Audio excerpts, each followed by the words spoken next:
Welcome to the Alain Elkann interviews, an unprecedented window into the minds of some of the most well-known and respected figures of the last 25 years. Today we are interviewing Idarica Gazzoni Frascara. She's in Bologna, her hometown. Idarica is a real artist because she started her life studying with Van der Kelen in his painting school, and she learned the technique of faux bois and marble, but then she became a passionate artist. You know, she was painting rooms and walls and ceilings all over the world, in Italy and in many other countries. Why you had this passion? Where does it come from, Idarica? Hello. Allora, the passion comes probably directly from Italian fresques that I lived with and I grew with those, especially living in Bologna, a town that is very much decorated on walls and ceilings. So we lived in a big house, ground floor, and we always had decorated ceilings. And so probably that influenced me a lot. And then my mother was passionate also about all the decorative painters that were in Bologna, such as Basoli, Gianni, because when Napoleone came here and invaded this area during the Repubblica Cispadana, all the Bolognese people that had still a great influence also of the Pope, and they wanted to show off. And so they all organized and decorated their houses immensely. And probably so that really pushed me into loving decorated walls instead of... What did you redecorate in 20 years? You know, I mean, you have done that with, you say in an interview that you really had a total passion for this.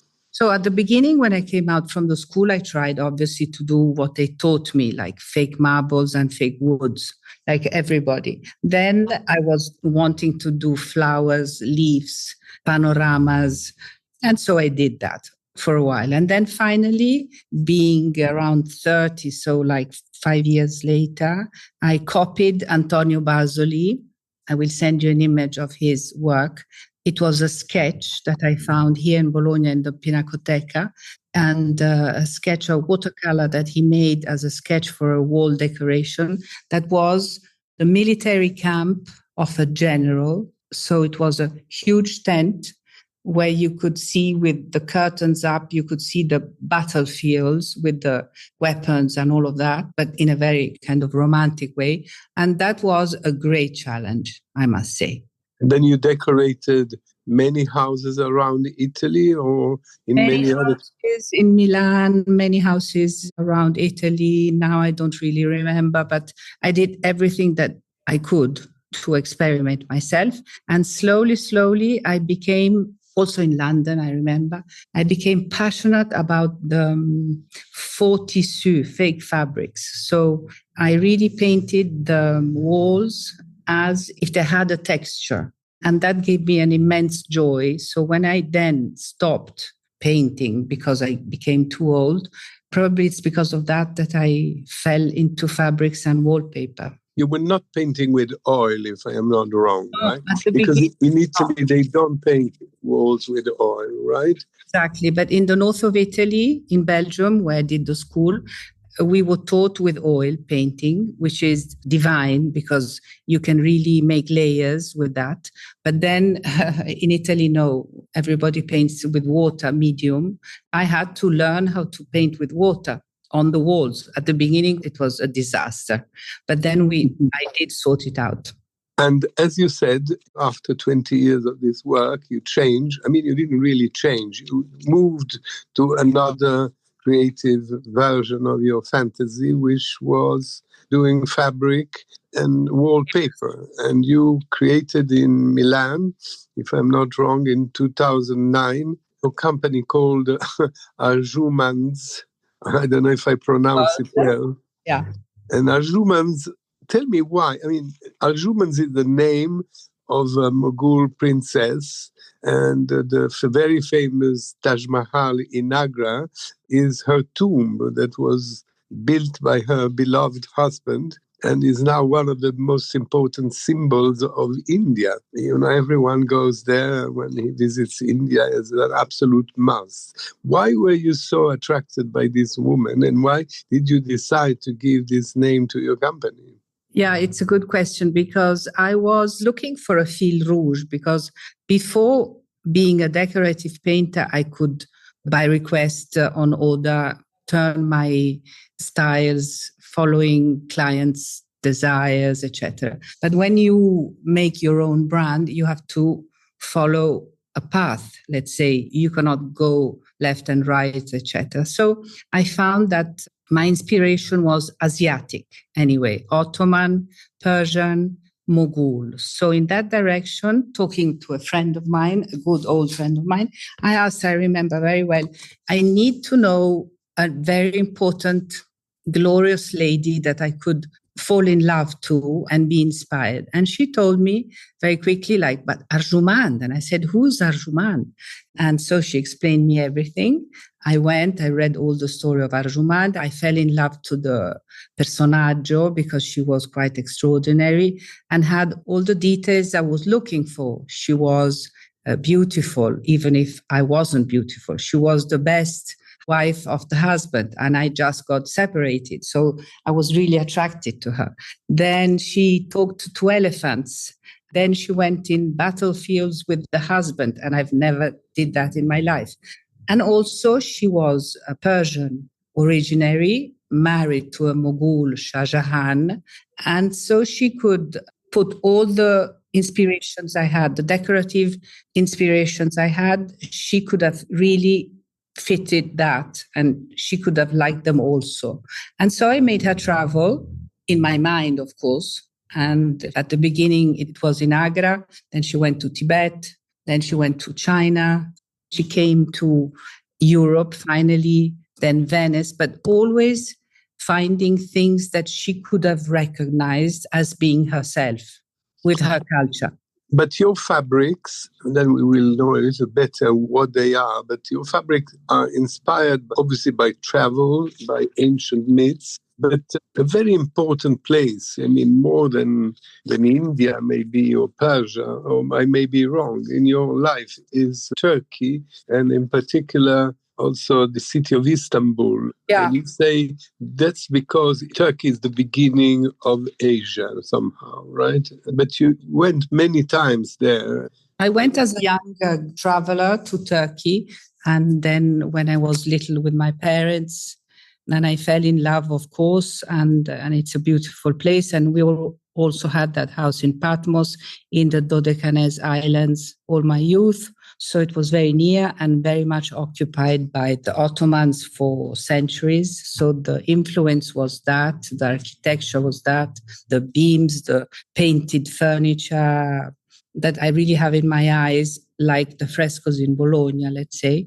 And then all the beautiful clothes that I found in the Topkapi, that were the sultans, really fascinate me, like they fascinate many other people, I must say, but it was so beautiful. And there I really learned how to understand how symbols were important in those centuries, because everybody was very afraid of life because they had no medicines. They were very insecure about the future, the wars, the invasions, everything. So the Sultan had his beautiful dresses made of silk covered with symbolic designs that could have protect him, like the Chintamani, which is a very antique Asiatic symbol that keeps the evil eye away from you.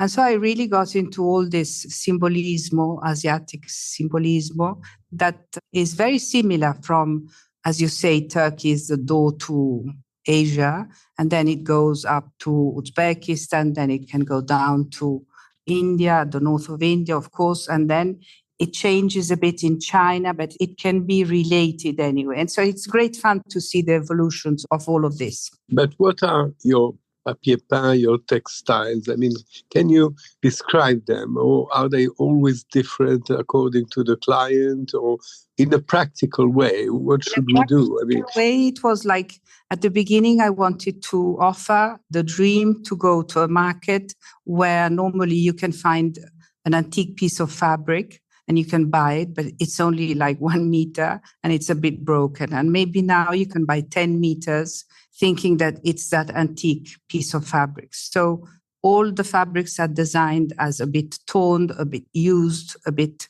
broken, let's say, but not too much, just a little bit. But that is what I did also on the walls, because I don't like preciseness, complete preciseness. I think some little mistake must be everywhere, because we do mistakes in life and it can happen. So it's human. And so at the beginning, I wanted to offer people to be able to have a lot of meters of a beautiful fabric design. Then, and this happened also on wallpapers, that I wanted to offer as a scenographic.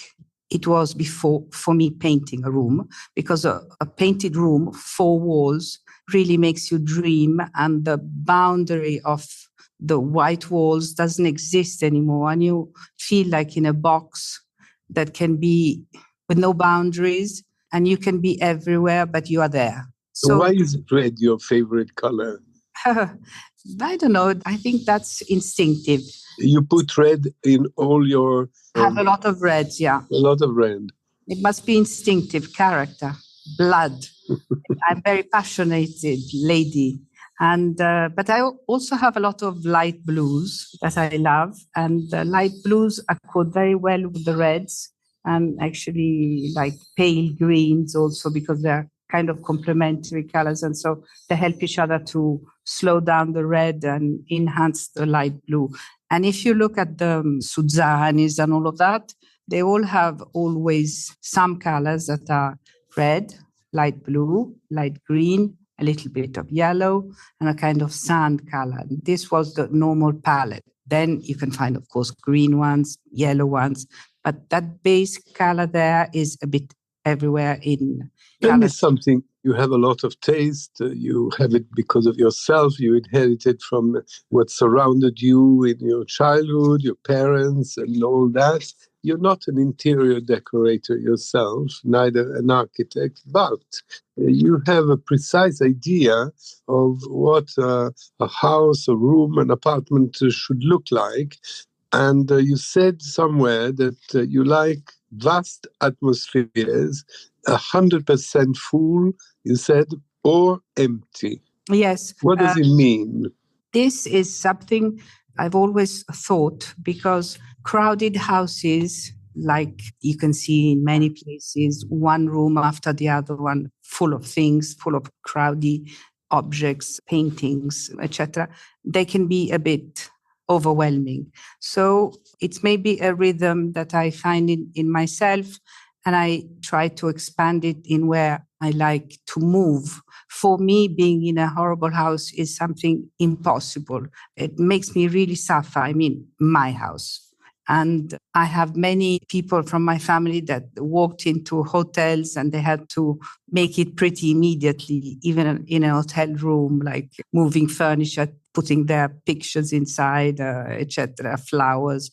I think it's a family story. But anyway, the rhythm in between the empty and the fulls is that, for me, you can make a lovely sitting room full of things, and then it needs to be connected to another full, entre guillemets, room through an emptier space where you can clean your eyes, sort of, and then be ready again to be transported into another space that you can really enjoy.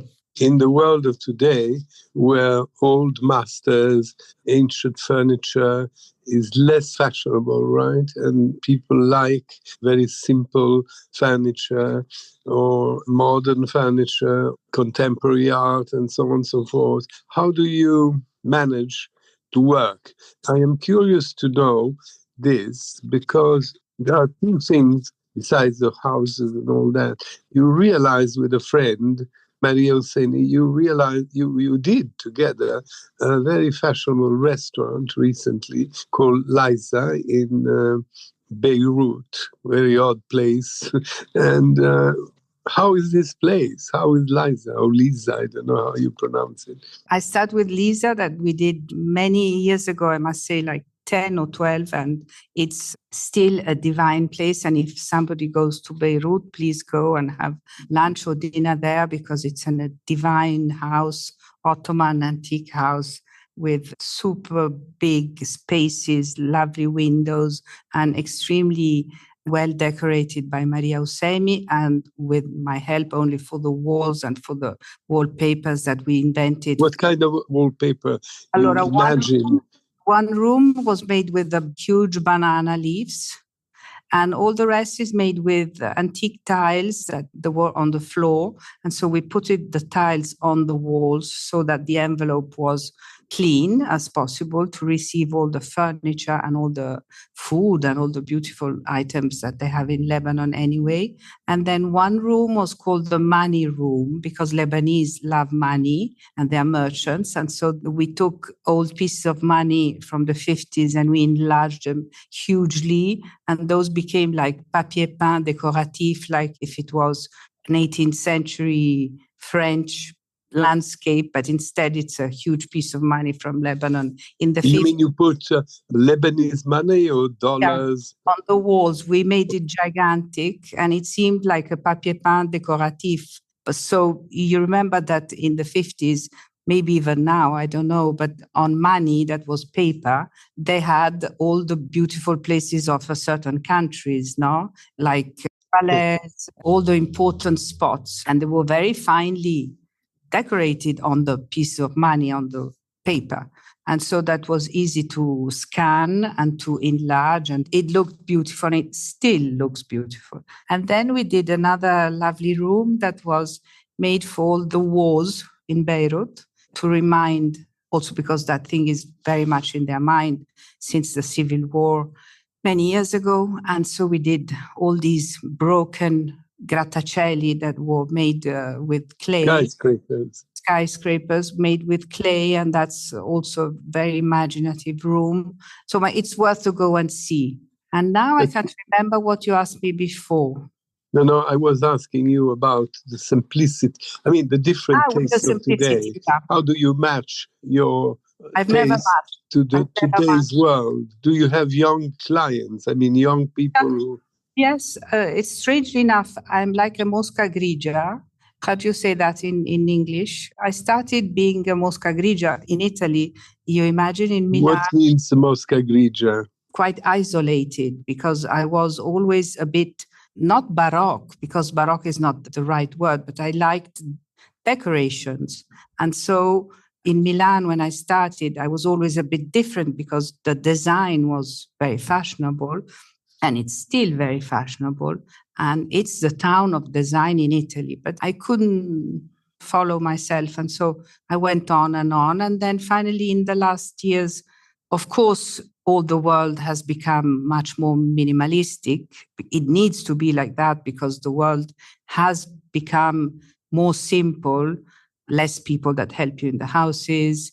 All the rules have changed, and so not everybody can have a crowded house with no service, for example. So everybody spends his entire life only working outside the house and then not even eating anymore in the house, no? So things have changed. But me, with the idea of the decor that goes on the walls with the wallpapers or the fabrics that can be also tensed on the walls, you can fill beautifully a room with the wallpapers that can be, let's say, crowdy, decorative, and make you feel cozy in a place.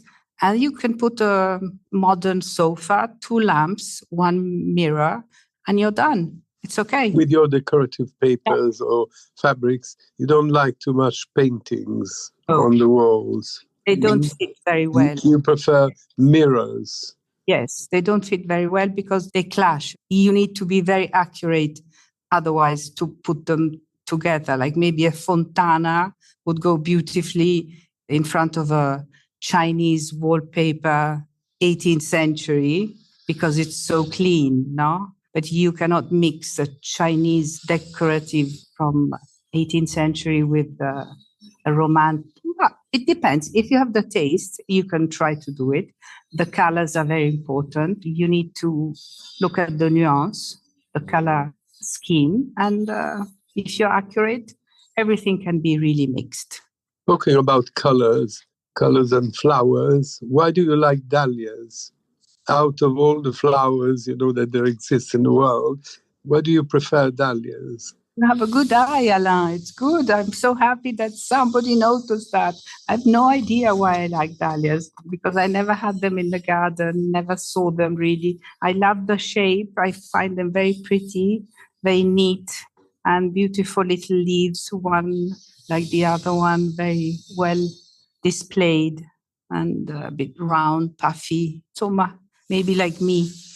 And you put dahlias in your own houses? No. In my houses, I don't really use my things because I'm overwhelmed by the creativity and very, very shyly, timidement, I do now use some things in my houses, but I'm afraid that I get bored. Recently, you have, I don't know exactly what did you do, but you worked, you probably put wallpaper, I haven't seen it, in a new club that is opening in Milan called The White. Yes. Which is the same name of a very elegant and sophisticated men's club in St. James's in London. Is it the same idea? Is it a club like The Whites in London or just the name? I think it's a club also in Milano, but me, I'm a bit of a strange person. I'm a bit of a dreamer. So I knew that Fabrizio Casiraghi, that I admire very much, was an interior decorator, super talented. He was buying some fabrics of ours, but I had no idea they went into this club. And when it came out, I was so proud because I said, oh my God, the fabrics are in the most trendy place in Milano now. And I think, yes, it's a closed club made by Fabrizio Casiraghi, like if it was in the 40s. And he combined the woods, the atmospheres, the furniture, and mixed fabrics, objects, metals in such a way that I'm really admired.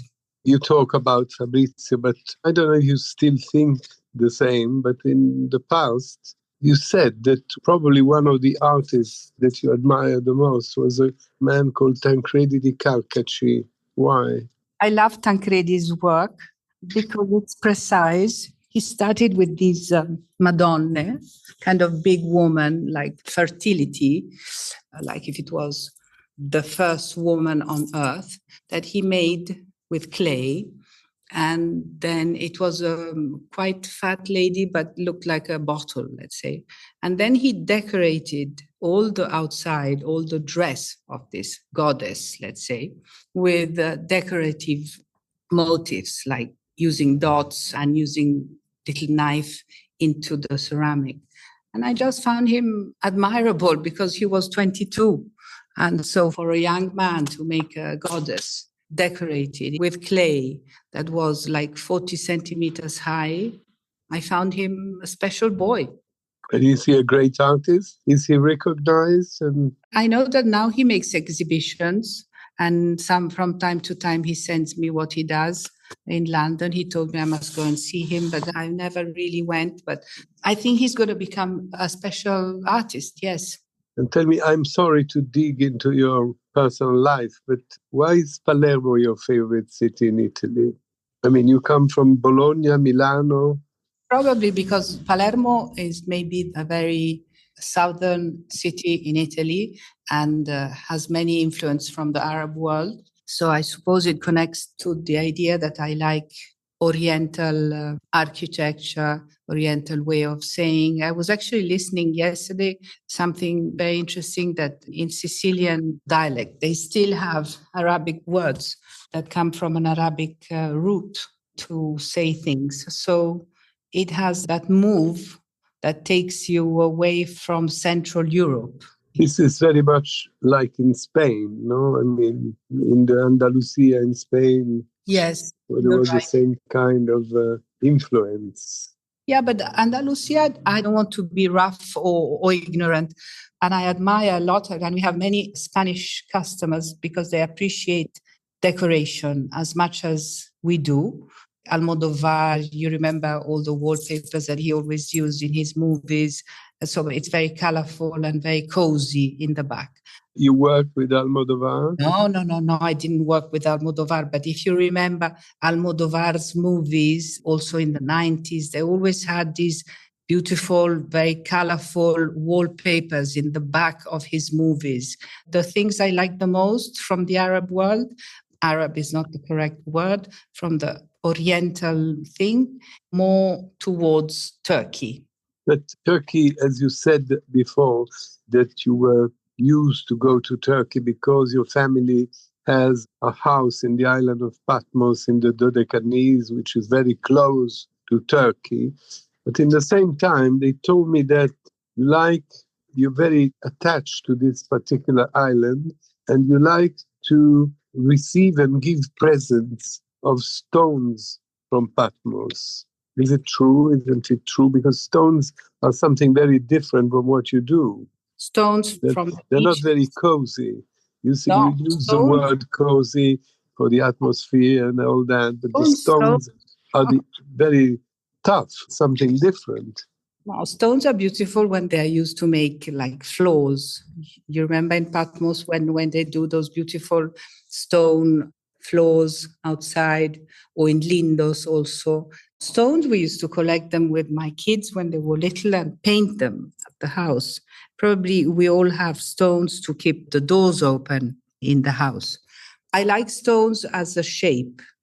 I received a heart stone from my son one day, and I made it into a presse-papier made of glass in Murano. How is the procedure to work with you? People write to you, they send emails and they say, I have a house, such and such. Can you do this? Or just buy the textile, the paper, or you work through architects and decorators? I started in 2009. Yes. The globalization was already there. I started going to Maison et Objet in Paris, which is a fair, and I found clients there, customers, interior decorators, and so on. And I decided not to be represented by showrooms in general, because I found that with the internet and the websites, it can get very confusing. So it's very difficult to give exclusivity to an agent or to a seller if you are on the web. So I decided to be able to work directly with the people. So we work with email, and they can ask us sample cuttings. We can ship everywhere. They can send us all the details, all the questions, all the images. We can work on images. We can make renders, easy renders, not perfect renders, so that the client can imagine what it becomes. We work also on the photograph of a room. And I must say the result is very verosimilare, like what it becomes at the end. And so we work directly with the interior decorators or with whoever has the imagination to accept something and to order it. You live in Bologna, your hometown, but Arjumand's is in Milano, right? That's the headquarters. Is there a shop or is it just an office? It's a showroom. Arjumand was born there in Milano, and the showroom is still there. I go there every 2 weeks, and we are opening now another showroom here in Bologna. My assistant goes the other week, so we are always in touch. And that place is quite well known now. So it was just that I wanted to live in a less crowded town near to my family and to prepare my third age. But who is manufacturing your wallpaper or your textiles? Where are you doing that? Because you design, obviously, you have your own design, but then someone has to make them, right? You don't make them yourself. No, all the designs are made digitally because I learned to use the computer in the early 2000s, because that helped me also with the projects for my wall decorations. So I know how to deal with Photoshop and I use it in my way. So it's really me that designs everything. And then the fabrics are printed in Italy, near Como, in the best places, like best industries that produce textiles also for clothes. Some wallpapers are printed in France, and some others made in San Patrignano, where we started this joint venture with the lovely people of San Patrignano, that is a community to help people to get out of drugs, quite famous in Italy. That was created by the family Moratti. I really love doing this with them. They have a huge laboratory. They're lovely people and very friendly. They work very well. They have beautiful machines to print. They can also hand paint on top of the print. And the idea that I give my little contribution to them makes me feel happy, and they make me feel even happier because they're very nice and human people. San Patrignano being a community, right? A place, Yes. a kind of a large rehab for addictions, to fight against addictions, right? It's a therapeutical rehab near the Adriatic Sea. It's nearby Rimini, nearby the city Rimini. Yeah, and it's really an hour drive from here. And they all come from Romagna, many. So maybe foreigners don't know, but people from Romagna are fascinating and adorable, very creative and good mood. They make jokes. And so it's fun to be with them. I see. And you have clients all over the world. I mean, there are countries where you're more well-known or you have more customers. Yes, the big love affair is with the UK and the US, obviously, with the Anglo-Saxon. So your Oriental taste suits more the Anglo-Saxon taste, right? Yes. But there is something, because we talked about India, we talked about Persia, we talked about Istanbul, we talked about many places, but is there anything Italian? Venice, because Venice, again, was the place where all the Oriental habits arrived. And all the fabrics also, like if you think about Fortuny, if you think also about le Bevilacqua, le tessiture Bevilacqua, and the spirit of all the fabrics in Venice were given by Bisanzio and the Ottoman world again. So Venice is a fascinating town that I feel very attracted to. Anyway, the countries where I sell the most are America, of course, England, France, Spain, Switzerland, and some Arabic countries, Lebanon. No Germany, strangely enough.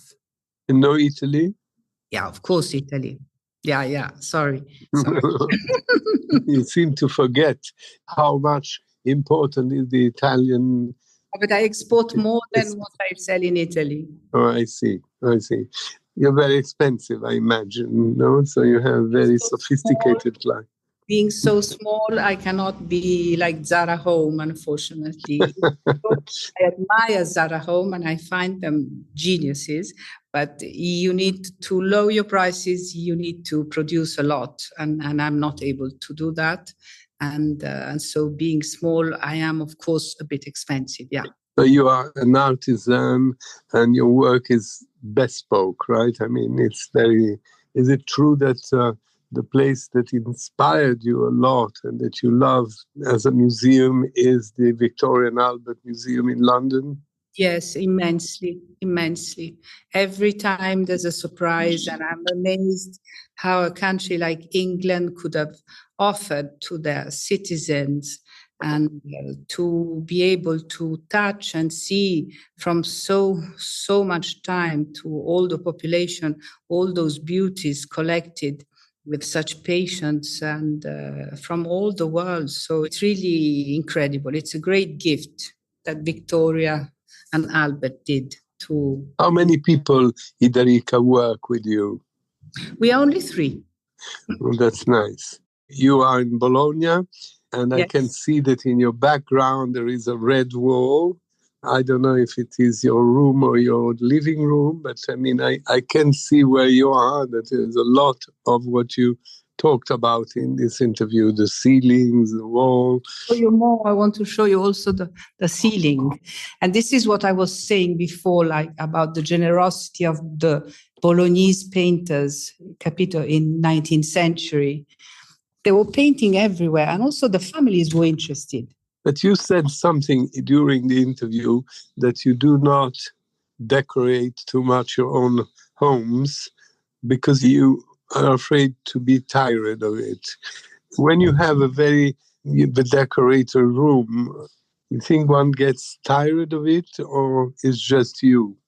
I think they don't get tired because it's very different to design it from the beginning and knowing each little spot and thinking of each little thing for a couple of days, even 3 or 4 days it takes to make a proper design, and then find it also on your walls. That can become a bit tiring. Instead, if you receive it, you can have all the time you want to look into it and to enjoy it.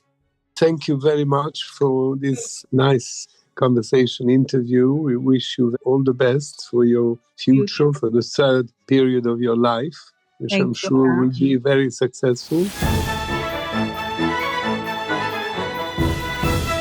Alain Elkann interviews.